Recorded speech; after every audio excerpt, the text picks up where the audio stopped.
രാജസ്ഥാനും ലക്നൌവുമാണെന്ന് നേർക്കുനേർ വന്നത്. ഈ മാച്ചിൽ രാജസ്ഥാൻ ജയിച്ചിരിക്കുകയാണ്.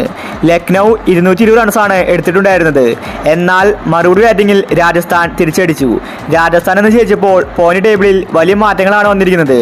അപ്പോൾ IPLിലെ ലേറ്റസ്റ്റ് പോയിന്റ് ടേബിളാണ് നമ്മൾ ഇന്നത്തെ വീഡിയോയിൽ നോക്കുന്നത്. ഇതുപോലത്തെ IPL ന്യൂസിന് വേണ്ടി ഈ ചാനൽ മറക്കാതെ സബ്സ്ക്രൈബ് ചെയ്യൂ. വൈഭവ് സൂര്യവംശി വെടിക്കെട്ട് ബാറ്റിംഗ് ആണെന്ന് കാഴ്ചവെച്ചത്. ലക്നൌവിനെ വയർ നിറച്ച് കിട്ടി. രാജസ്ഥാന്റെ ഗംഭീര തിരിച്ചുവരവായിരുന്നു ഇന്നത്തെ മാച്ച്. ഇന്ന് രാജസ്ഥാൻ കളി ജയിച്ചപ്പോൾ പോയിന്റ് ടേബിൾ അടിമുടി മാറിയിരിക്കുകയാണ്. നിലവിൽ പ്ലേ ഓഫിലെത്തിയ ടീമുകൾ നോക്കിയാൽ RCB, ഗുജറാത്ത്, ഹൈദരാബാദ്. ഇതിൽ RCB ആണ് ഒന്നാം സ്ഥാനത്ത്, 18 പോയിന്റ് അവർക്കുണ്ട്. രണ്ടാം സ്ഥാനത്ത് ഗുജറാത്ത്, 16 പോയിന്റ് അവർക്കുണ്ട്. മൂന്നാം സ്ഥാനത്താണ് ഹൈദരാബാദ്, 16 പോയിന്റ് ഹൈദരാബാദിനുമുണ്ട്. ഇനി ബാക്കി ഒരേ സ്ലോട്ട് മാത്രമേ ഉള്ളൂ. ഇതിനു വേണ്ടി മത്സരിക്കുന്നത് രാജസ്ഥാൻ മാത്രമാണ്. കാരണം രാജസ്ഥാൻ തോറ്റാൽ മാത്രമേ മറ്റു ടീമിന് ചാൻസ് ഉള്ളൂ.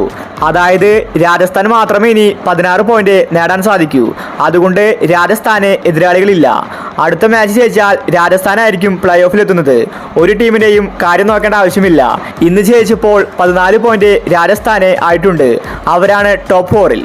ഇനിയൊരു പക്ഷേ അടുത്ത മാച്ച് രാജസ്ഥാൻ തോറ്റാൽ എന്തായിരിക്കും സംഭവിക്കുന്നത്? രാജസ്ഥാൻ തോറ്റാൽ അവർക്ക് 14 പോയിന്റിൽ ഒതുങ്ങേണ്ടി വരും. ഇങ്ങനെ സംഭവിച്ചാൽ ആർക്കാണ് പിന്നീട് ചാൻസ് ഉള്ളത്? പിന്നെ ചാൻസ് ഉള്ളത് പഞ്ചാബ്, കൊൽക്കത്തയ്ക്കാണ്. കാരണം പഞ്ചാബിന് 13 പോയിന്റ് ഉണ്ട്. അടുത്ത മാച്ച് ജയിച്ചാൽ പഞ്ചാബിന് 15 പോയിന്റ് നേടാൻ സാധിക്കും. അതുകൊണ്ട് അടുത്ത മാച്ച് രാജസ്ഥാൻ തോറ്റാൽ പഞ്ചാബിനും ഈസി ആയിട്ട് പ്ലേ ഓഫിലെത്താം. പഞ്ചാബിന്റെ അതേ അവസ്ഥ തന്നെയാണ് കൊൽക്കത്തയ്ക്കും. കാരണം അവർക്കിപ്പോൾ 11 പോയിന്റ് ഉണ്ട്. 2 മാച്ച് ബാക്കിയുണ്ട്. ആ രണ്ടാമതിൽ ജയിച്ചാൽ കൊൽക്കത്ത ടീമിന് 15 പോയിന്റ് ആകും. അങ്ങനെയാണെങ്കിൽ കൊൽക്കത്തയ്ക്കും പ്ലേ ഓഫിലെത്താം. ചെന്നൈക്ക് അടുത്ത മാച്ച് ജയിച്ചാൽ 14 പോയിന്റ് മാത്രമേ ആകാൻ സാധിക്കൂ. അതുകൊണ്ട് പ്ലേ ഓഫിൽ എത്താനുള്ള സാധ്യത കുറവാണ്. പക്ഷേ എത്തില്ലെന്നത് ഉറപ്പു പറയാൻ സാധിക്കില്ല. ചെറിയൊരു പ്ലേ ഓഫ് സാധ്യത ചെന്നൈക്കുമുണ്ട്. ചുരുക്കി പറഞ്ഞാൽ രാജസ്ഥാനെ തോൽവിയാണ് എല്ലാവരും ഉറ്റുനോക്കുന്നത്.